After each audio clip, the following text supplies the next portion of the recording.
We're at the Pony Club. My friend Emma and her mum are getting the food ready for the horses. Some nice, healthy snacks. We're going to go out that way. Okay. Let's go out that way.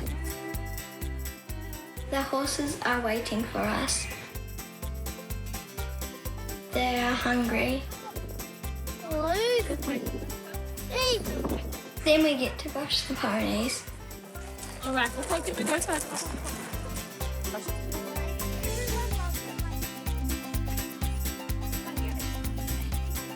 There's so much here. This is how much hair I got off Emma. She did. Pig the pony likes Emma's mum. Then we set up a special course for some races.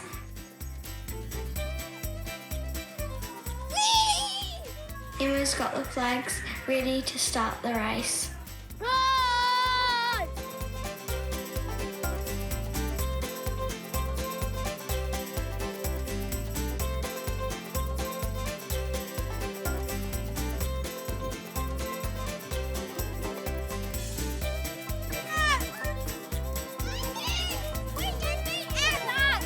All that racing makes the ponies hungry.